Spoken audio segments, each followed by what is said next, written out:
Pokémon Emerald is my favorite Pokémon game of all time, but it's easy, so I decided to try a Nuzlocke for the first time ever. The game starts as usual with me waking up in a truck, kidnapped by my own mother because I refused to move to a house without a bathroom, and a town without a single shop to get food from. First I talk to my neighbors so they don't think I'm rude, and then stumble upon a professor attacked by a wild dog. Well, it's time for my first decision here, my starter. I choose Trico.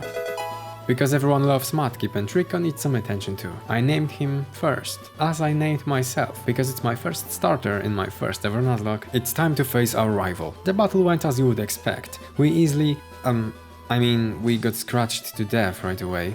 Cool, that was fast. It's a reset then, because the first rule of every Nuzlocke is if your Pokémon faints, it's considered dead. Well, at least I didn't lose against the champion at the end. Oh, I really hope I'm not foreshadowing this. So I named myself and new Trico second for obvious reasons, and tried May again. This time we won, with only 3 HP remaining, but it's good enough. After visiting Professor again, I received Pokeballs, so from now on I have to catch every first Pokémon I encounter in an area. Except if it's a duplicate. Then I can reroll encounter until I find something unique. Our first encounter happened to be Poochyena. Caught it first try and named Dogo. Right after that I went to Route 103 and caught a wild Zigzagoon, which I named HN, cause I misclicked trying to go for HM. Luckily, HN has pickup ability, so I'll keep him in the party for a while for free items, but I don't intend on training him at all. On my way to the first gym, I tried to catch my third encounter, but I came across 3 Poochyenas in a row, and when I finally found a Wurmple, my Trico killed it one hit with a crit. But not long after, on Route 104, I actually found Wurmple again. This time, it's successfully caught and named Moth. We'll see what he's gonna evolve into.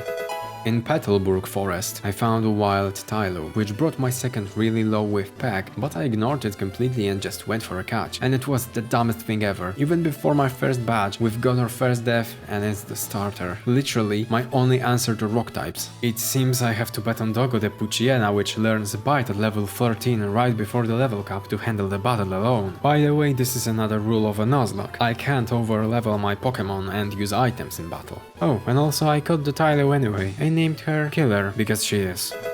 When I've got to Rustboro City, I just ran straight into Route 116, where I can get my next encounter. This time, it's a Whismur. Not the best in my current situation, but I'll take it. During the battle with him, I could lose Dogo the same way I lost second the Trico, but I'm not gonna make the same mistake twice. I switched into Killer and successfully caught another member of the team. It was a close call, so I named her Close. Only after I caught it, I realized another rookie mistake that I made. You see, right next to Route 116, it's a Whismur cave, where I am guaranteed to find and catch Whismur. So basically, I could have bought some repels to skip the grass before the cave, catch the Whismur there, and then reroll encounter in the grass until I find something unique.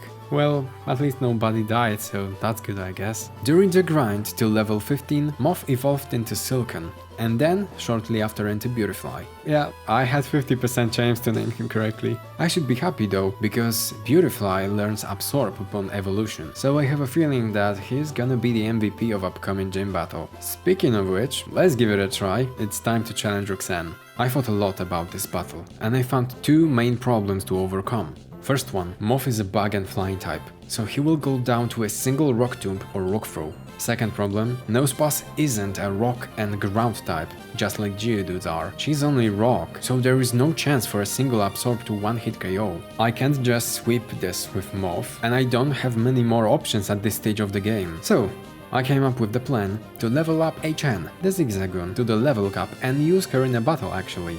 I will lead Moth and one-hit both Geodudes with Absorb, and then switch into HN. Use Tail Whip and Growl on Nosepass as much as possible, and then switch into Dogo. Hold once or twice, and then just spam Bite, hoping it will be enough. But you see, during my theory crafting, I forgot about one thing. Nosepass knows Block, which means I can't switch out HN, so she will die. Or, for some reason, AI just chooses to spam Harden and Tackle literally forever, so I can set up as much as I want. Harden was preventing my Tail Whip from doing anything, so I switched into Growl to lower its attack as much as possible. You have no idea how much tension there was. Every turn, I was just sweating and hoping that Nosepass won't use a Rock Tomb, and thankfully she did late enough, so HN could bring her attack down by all 6 stages before going down herself. Well, there was no chance she would win on her own. So, it's another sad loss. Thank you, my friend, you did your part. Now it's time for Doggo to shine. As planned, I used Howl to raise our attack. Nosepast uses block, but it doesn't matter at this point. But after that, she crits with Tackle, hitting us for 15 HP. It literally scared me, so I just started spamming Bite and hoping for the best. Thankfully, every next Tackle deals only 2 damage, and then Doggo crits with Bite for massive damage. To be honest, I would be mad if all of this setting up and loss of HN would just lead to a crit sweep, but the damage we dealt triggered an Oranberry, and then I remembered about the 2 potions that Roxanne has and loves to use. So I Bite again, and Nosepass is still just spamming Tackle for no reason. Next turn after that, Roxanne uses her first potion. Couple more rounds of Bite and Tackle, and she uses another potion, her last one, so this time I can already see the victory. As both Pokemon got dangerously low on HP, I wished I could switch out Doggo, but block is still preventing me from doing so it's a life or death scenario right now. I press Bite and hope for the best. And we did it. We did it with only 5 HP remaining. That was a close call. After the gym, we rescued Pico and faced May again. I led with Killer to one-shot her Lotad with Wing Attack, couple more hits against Torchic and May was easily defeated. Next we took boat to Duford City, get the Old Rod and caught a Magikarp, which I named Water Onyx, without X for some reason. In a nearby cave I caught a Makuhita and named him Sumo. And now it's Brawly time. Since Moth is quad resisting fighting types and it knows Gust, it's an obvious choice against Machop. Very first hit brought it to around 30% health, so that looked really promising. Machop went for Bulk Up and another Gust made quick work of him. Next was Meditite and the exact same thing happened. Gust, Bulk Up, Gust, and there goes Meditite. Last is Makuhita. Gust hit him for massive 60% damage. That's amazing. He used Bulk Up and it's not in the Super Potion range, so one more hit and we're good, right? Of course, he has a berry. Next Gust brought him back to 40% health, while he went for another Bulk Up. Now it's time for the last Gust, right? Why is he still alive? Of course, for some reason Gust is a physical move in Gen 3, even though the animation clearly shows it's a Tornado. Tornado means special, right? And the third Bulk Up, of course. Now he's gonna go Super Potion and stall me, so I'll just keep using Ghost and hope for the best, I guess? But now it's so much harder to do significant damage, and after 3 Bulk Ups, Makuhita is probably going to one-hit everyone on my team. Switching at this point means death, so just used Gust again? And it was a crit! Oh my god, that was so lucky! Not a single loss this time around, even damage taken! But if it wasn't a crit, we would be done for sure! Wow. Right after that majestic victory, we had to deliver a letter to Steven Stone. By the way, did you know that walking with this letter all the way here actually isn't completely stupid? Even though we've just got an actual phone which we could use to call Steven if his own father, the president, gave us the number, Pokénav doesn't work inside caves, so you actually have to come here. You can try that yourself. I only found out about this recently and it really caught me by surprise. After getting to Slateport City next, I caught a brand new Electrike and named it Jolteon, because you have to admit, that's hilarious. We already have a full party of 6, so I decided to box Moth for now. It's not gonna help too much against the next gym leader Watson, and past that point its early strength will only fade away. So I grinded Jolteon to level 20 when he learned Spark and actually became useful. Also, on the way there, Close evolved into beautiful Loudred. Now it's time to clear some Team Aqua stuff again. It's always funny to me how at the entrance to the museum you still have to pay to get in, even though the building is literally being invaded by bandits. Oh, and Electrike one-shots everyone with Spark and we're done here. During our third battle with May, I led with Jolteon and accidentally used Quick Attack versus Wingull instead of Spark, but it didn't really matter. The fight was a sweep. Right after getting to Nuvile City, we crushed Wally's Dreams and began grind to our next level cap. During the grind, Water Oni evolved into Gyarados. I don't know why, but I always liked putting random Pokemon into Daycare during my regular playthrough, to see how many levels they will gain after I beat the game. For that I choose second the Trico, because he's dead anyway. Right now he is level 11. Maybe you guys guess in the comments which level he will be after I beat or fail the challenge. Again, assuming that anyone is gonna watch watch the video. Back to the grind, Killer evolved into Swallow, and Sumo into Hariyama, which is really convenient because Makuhita evolves exactly at level 24, which is our current level cap. After annihilating the entire wildlife in the area, reaching level 24, I gave every cherry berry I had to Dogo, Sumo, Close, and Jolteon. So it's time to face Watson. I started with Dogo and went for Hole because I forgot that in Gen 3 every dark type move is special, including Bite. Wait a second, Voltron is exploding! Whoa, it didn't do nearly as much as I thought. One down already? That's nice. Next one is Electrike, and I went for Hole again. Please don't judge me. He responded with Shockwave, dealing 16 HP. Next turn though, our Bite brings him to half. Meanwhile, Electrike howls. Is he doing the same thing? Howling to raise his attack and using special Shockwave? Anyway, we bite again, thankfully bringing him down. Next comes Magneton though, so I switched to Sumo and tank his Shockwave very well. And the next turn after that, we got paralyzed. That's where the Cherry Berry comes in, curing our paralysis. Then Vital Throw leaves Magneton barely alive in a Super Potion range. I opt for Arm Thrust, hoping it will not do as much damage, so I can finish Magneton in the next turn without triggering another Super Potion. We hit twice, leaving Magneton with around 30% health. Next turn, we got hit by a Shockwave and Vital Throw finishes. Next one is Manectric, and Sumo is already at half health, but I decided to stay and just use Vital Throw again. He went first, dealing 28 HP with Shockwave, and our attack hits for exactly half. Now there is a decision to make. Sumo has 30 health left. Shockwave dealt 28 last turn, but what if he gets a higher roll or a crit? Well, I guess we'll see. I press Vital Throw and just hope for the best, and it actually happened! Shockwave left us with only 2 HP and we killed with the last Vital Throw, which was a crit! Oh my god, that was beautiful! Whoa, I was so afraid of this battle. I'm so glad we made it without a single loss. After this battle, it's time to chill a bit. On the way to Flannery's gym, we got Torkoal, which I named Bob, even though it's a female, and Swablu, which I named Cloud.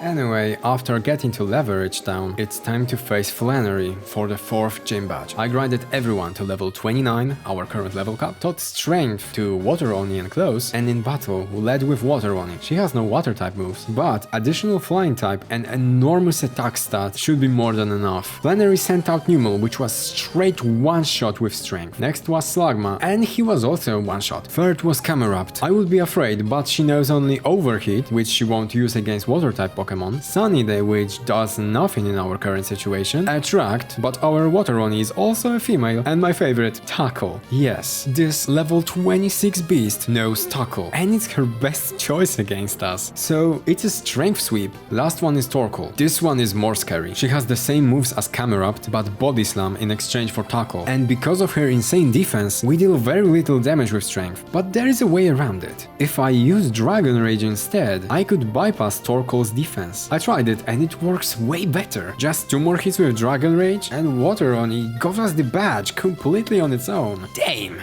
Immediately after the 4th badge, I'm looking at Norman's team. I'm worried a bit, so after leveling up everyone to level 31, I teach Bulk Up to Sumo so I can set up on Spinda. How much I set up will be determined by the amount of damage his Psybeam will cause. It's a little risky, but Sumo is tanky, and if I can pull it off, maybe it will be a sweep against one of the most threatening gym leaders. Let's see. I open with Sumo, of course, and use Bulk Up first. We're faster, so that's good news. First turn Psybeam isn't good news though. I could go for Bulk Up one more time, but I got scared of Psybeam critting, so I opt to choose Weirwood to force a switch and continue Bulk Up setup on Pokemon doing only physical damage. Spinda got a chance to hit us with Tether Dance, and we've got confused. And then Whirlwind brought Slacking out. It's good because Slacking can't attack every other turn, but it's bad because she can put us to sleep with Yawn. I decided to stick to the plan no matter what. I tried Bulk Up, and Slacking went for Yawn. Thankfully, Sumo broke through confusion, so maybe with additional defense we could survive long enough? Alright, next turn is now or never, so I went for Vital Throw. Slacking can't move thanks to his ability, so it's a clean hit, unless we hit ourselves in confusion and fall asleep immediately after. Great. On the next turn, Slacking used Yawn again for some reason. I don't know why, we already are asleep, but I won't complain. We have 2 extra turns to wake up, and I was so happy to see that we woke up so fast, but Confusion is still there to hit Sumo in the face. On the next turn, Slacking uses Facade, but thanks to Bulk Up, we live with just 27 health remaining. Let's see how Vital Throw will do. Oh my god, now we finally snapped out of Confusion and hit. Are you kidding me? Isn't this exactly 1 HP? And a Citrus Berry, of course. I've got another free hit. Maybe I can get a higher roll with Vital Throw? And it's a crit! Finally! Next one is Spinda again. It's time to bring out Water Oni. We tank Psybeam really well, and it's time to spam Strength. His Facade isn't doing much, so second Strength and easy win. Third comes Vigoroth. I kept on using Strength and he slashes for massive damage. I don't think we can survive another turn, so it's time for another switch into close this time. After 2 slashes in a row, we are left with less than a third of our health, so I really hope Stomp will make a real difference here. Alright, Vigoroth is in red now, but it's faster than us, so I have to switch again. Jolton comes in while Norman heals. We should be faster than him and able to survive one hit. First Spark deals around 60% and his Slash did barely 30%. Another Spark and it's done. It's funny how literally half of our team got EXP for this battle. Last one is Linen. Thankfully, we outsped with Spark, dealing just below 50%. He used a Belly Drum, which maxed out his attack, but also reduced his HP by half, leaving him with just a sliver. Another Spark, and at last,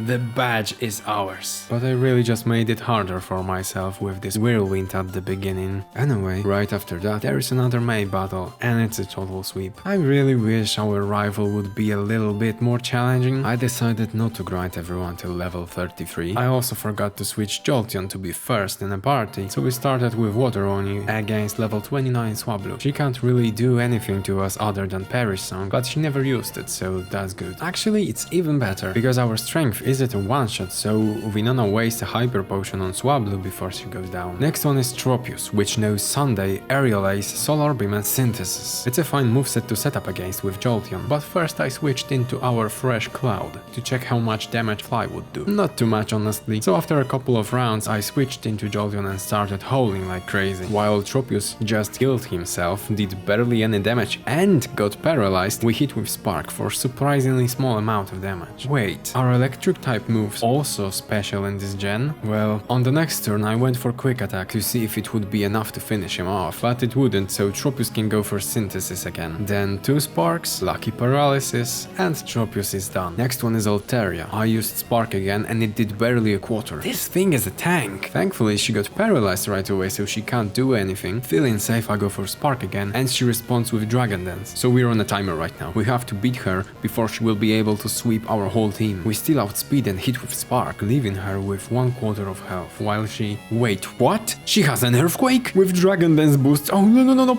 And just like that, Jolteon is gone. Okay, her other moves are Dragon Breath and Aerial Ace, so I switched into Water Onyx because he is immune to ground type moves. Just Strength and kill this thing already. Alright, focus. Next one is Pelipper. She missed with Supersonic and stole a lot with Protect and Potions, but other than that, not a big deal really. Last is a Steel type, Skarmory, so I tried Surf, but it does barely a quarter. Strength won't do much either. I tried Dragon Rage for flat 40 damage. And it seems to be the best option here. 2 hits and it's over. We've won the 6th badge. And now we have to switch our roster a little bit. These are our options right now. All Pokemon I caught on the way. Instead of Jolteon I picked Magnemite, which I named Clone. His name will make sense when he's evolved. His dual typing will be a great addition to our team. Along with Killer, we boxed Doggo in exchange for Torkoal, the female Bob. From now on, Doggo isn't going to hit enough hard or fast. Female Bob, on the other hand, is going to be an excellent tank. Our next level cap is level 42, so we have a decent grind ahead of us. On the way there, and to Lilycove City, Clone evolved into Magneton and Cloud into Altaria. But before level 42, let's fight May again for the last time. She opens with Tropius, so I choose Cloud and use Fly right away for a massive damage. And Tropius only lowered our accuracy a bit. On the next turn, we went for Dragon Breath, but for some reason Tropius survived on a sliver and stomped us. Second comes Pelipper, so I switched into Clone while she uses Protect. Obviously Spark is a one-shot here. Next is Combusken, her ace, fire and fighting type, so it would be smart to switch, right? Yeah, I thought so too, but meanwhile I checked his moveset. In fact, I've checked her whole team and I can't believe my eyes. May's team is the literal garbage. Seriously, what in the world is this? Level 34 Combusken knows only Peck and Quick Attack for his attacking moves. Pelipper knows only Quick Attack. Ludicolo, Astonish and Absorb? What is this? The strongest move is Tropius' Stomp with base 65 power. This is ridiculous. Obviously this battle is easy, easier than like 50% of random trainers on the way. Well, whatever. Let's battle Maxi instead, shall we? His team on the other hand is way better this time. For starters, it's Mightyena vs Sumo. He uses Swagger to confuse us, but we broke through easily and one shot with Vital Throw. Next comes Crobat. So I switched into Clone, then it's confusion time again. We broke through though and almost killed with a Thunderbolt. Then Maxi switched?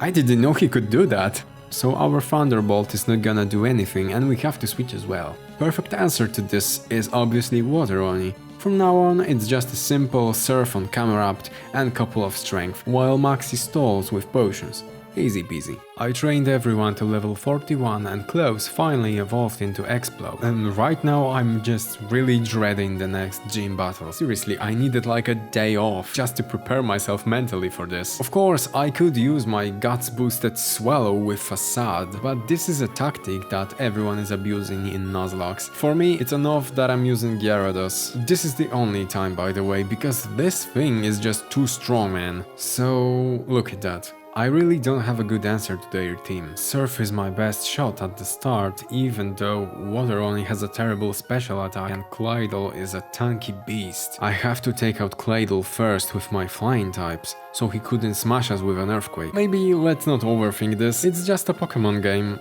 where I can literally die any moment, but still. Let's begin. Xatu and Claydol versus Water Oni and Cloud. Counting on a speed advantage here. First, Surf to check how it actually does, and Dragon Dance for setup. Xatu uses Calm Mind, raising its special attack and defense, and Claydol hits Cloud for a quarter with Psychic. On the next turn I tried Bite and Fly, and for some reason, Bite did more damage than Surf. It's also special move, and Surf has Stab. Well, I'll take it. I have to get rid of Claydol as fast as possible. Xatu went for Sunny Day, the best option for us, and Claydol thankfully missed with Psychic. I was insanely lucky. Next we went for Strength, for probably the biggest amount of damage possible against Claydol, while Fly hits as well, bringing it down. Great, one down already and we barely took any damage, what the heck? Lunatune took Claydol's place, so our Strength is not going to do much here, and Xatu used boosted Psychic on Water Oni for almost half of its health. I hesitated a little and settled on Fly and Surf to hit both of them now, and in the next turn,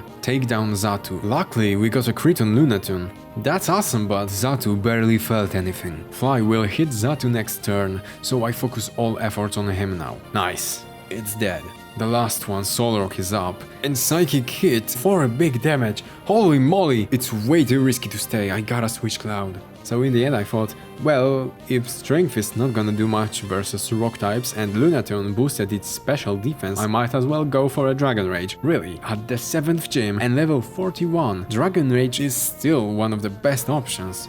Fine. I switch Cloud into Clone, anticipating Psychics which Steel types resist, but the other one hit Water Oni. Nothing to worry about yet. Let's do this. One more Dragon Rage, and when I was about to switch Clone again, I remembered that electric attacks are actually effective against fewer rock types. Thanks to that, Lunatone is finally gone. And after that, Solrock went for Sunny Day.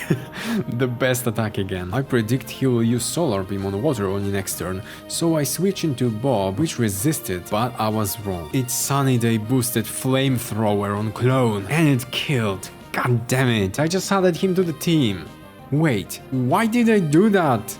Damn, that was the luckiest thing ever. So we got the better, I guess. Perfectly played, zero mistakes. This time Clone died, so I ran out of electric types. So I brought Tentacle as a final member of the team. I only realized now that I forgot to nickname her, but no worries, her name is Squid now. Oh, and by the way, our party is females only, which actually is a key to the last gym battle. You see, Huan's first Pokemon is a female love disc with Attract, Sweet Kiss, Water Pulse and Flail. So, Attract won't work, I can give a berry to Cloud to cure the confusion and set up Dragon Dance while Love Disc does barely anything. And that's exactly what I do. I was a bit lucky, getting confused only once. Love Disc even missed the Sweet Kiss twice. But anyway, 6 Dragon Dances and a sweep with a Stab Fly. And yeah, there goes the gym badge. That was honestly the easiest gym of all. On our way to the Elite Four, Wally challenged us for the last time, and he's still pathetic. No problems there. The Pokemon League. I wasn't sure I would get so far. In the end, this is my first ever challenge. It really looks easier when you watch others doing it on YouTube. And I mean it when I say that. Final guesses in the comments if I can do it or not. Let's begin. First is Sydney, Dark-type trainer. Here I think I can just bulk up a couple of times and Sumo will crush him. Let's see if I'm right. Bulk up, bulk up, bulk up. My Tiana is using Sand Attack, but it doesn't matter. Vital Throw can't miss, so here we go. 1, 2, 3, 4, and 5, let's go. Second one is Phoebe. This is a different story though. I don't have a clear answer to ghost types. I just hope that Close can handle this with Shadow Ball that I taught him earlier. Well, I can't one-shot the very first Pokemon. We have to come up with something else. Confusion is not what I wanna see right now. Gosh, I forgot to give him a berry. Well, there is no turning back now. And we hit ourselves. Wait, does Club use a curse? That can be good and bad. Yeah, he's gone, but I have to switch clothes or she's gonna be next. I chose Bob. My idea behind this was to use our own curse and amnesia to boost Bob's defense and attack. But Net is not doing much, so maybe? Nah, I panicked here. Seriously, when I saw a quarter of Bob's health gone, I switched into clothes without thinking. Right after this battle, when I'm writing this, I'm just sitting here like saying to myself, what am I doing, hello? Well, it happened. So, Shadow Ball did a lot of damage, but come on, Will-O-Wisp. Now our attack is cut in half and Ghost type moves are physical in this generation. I quickly checked if Banette has Psychic type moves. She doesn't, so I can switch in Squid safely. We almost took her down, but almost makes all the difference here, because she used Grudge. To be honest, I've never seen this move before. Basically, when you defeat an enemy with a move, this move's PP is gone. Like, all of it. So now I can lose Surf or Ice Beam, which I don't want. Or I can hope that Acid will kill, or I can switch. Alright, enough switching. Let's use Acid. Heck yeah! Now I can safely use Surf again. And here we got another problem. Dusclops knows Earthquake. He can one-shot us and we can't. He's too bulky for that. So switching again into Cloud to avoid the attack, and then again into Water Oni to tank the Ice Beam. And yes, now I see that I could just bring Water Oni. He's Flying type too, for some reason. Whoa, and now we crit. Excellent, let's try again. It's close but not quite enough. Full Restore double team combo can be an issue though. Oh no, we are missing. This battle was a mess, both on my part and RNG. Okay, now it's time for the battle I fear most. Ice types. Sumo as a fighting type would be the best answer to Glacial. So when you thought I would just use Bulk Up, there is a plot twist. I instead used Whirlwind and brought the worst possible Pokemon into battle. Walrein. Yes, I did the same thing that I did against Norman. If you ask me why I did this, the answer is I've no idea, I just did it. Now let's see. Bulk up, but first Walrein hits Ice Beam and 10% chance on Freeze comes into play, so... Another plot twist. I equipped a berry before the battle, so Sumo is good to go again. Now Bulk up and Vital Throw. No! Ice Beam crits! Plot twist please? My round boy. My poor Sumo. Goodbye, my friend. Time to finish what you started. So because of all those emotions, I forgot that Walrein has Surf, and I chose Bob. Not again. Oh, 16 HP. Cool. Oh no, it's Hailing.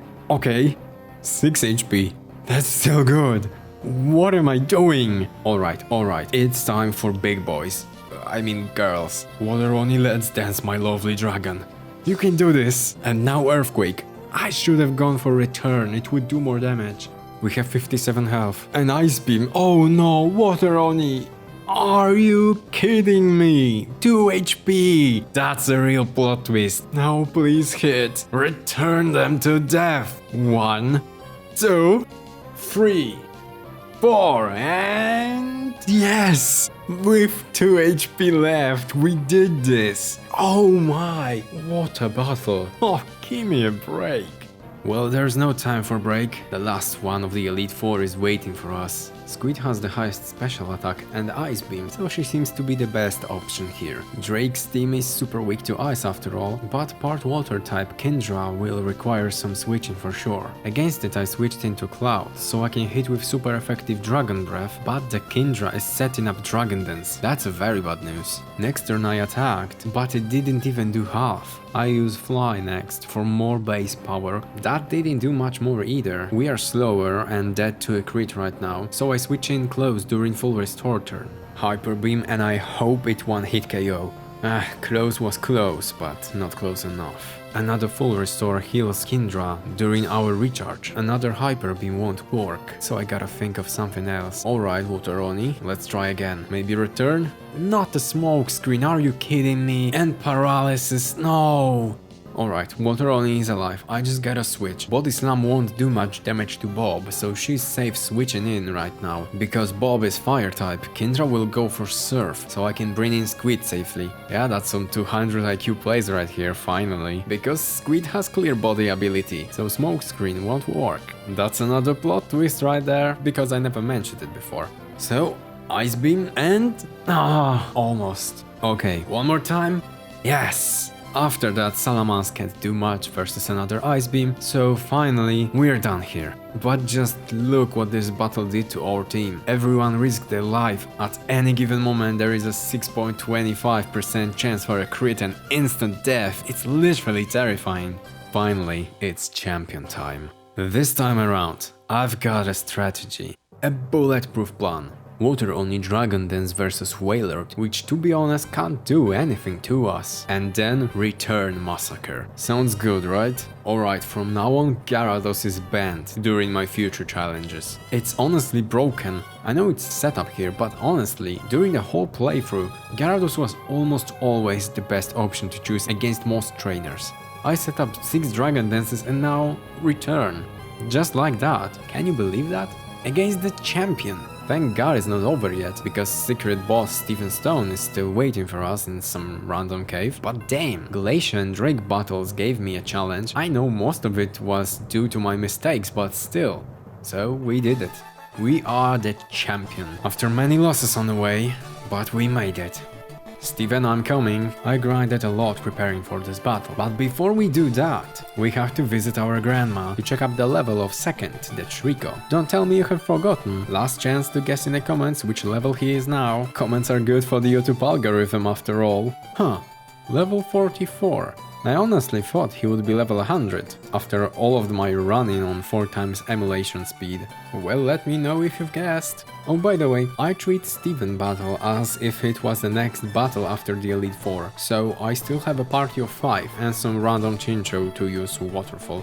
Alright, Steven Stone, show me what you've got. He starts with Skarmory and we led with Bob for type advantage. First, we went for Curse to set up attack and defense, while he luckily missed with Toxic. Next turn though, Toxic hits, but plot twist, I gave a berry to Bob, so we are still fine. In this time, set up with Amnesia for even more bulk. And now Flamethrower for 1-hit KO. Next comes Metagross. His ace. Thanks to Curse, we live through an earthquake with around 50% health and hit with another flamethrower for a beautiful 1-hit KO one more time. Nice. Third is Claydol and he uses Reflect while we hit with Body Slam for a 75% with both crit and paralysis. That's fantastic. But Steven uses Full Restore. This time RNG gods are on our side because another Body Slam paralyzed Claydol again. It barely did a quarter of health though, so I use Flamethrower next, and Claydol responds with an Earthquake for surprisingly small amount of damage, even though he has same type attack bonus. I think another Flamethrower should be enough, and we're faster thanks to paralysis, so we did just that, but Claydol lives with a Sliver and hits another Earthquake, which left Bob with only 4 HP. I know Steven will use a full restore now, so we can spam Flamethrower one more time, and after that it's time for a switch. Squid takes the field and tanks Ancient Power very well. Next turn we use Surf, finally bring bringing Claydol down.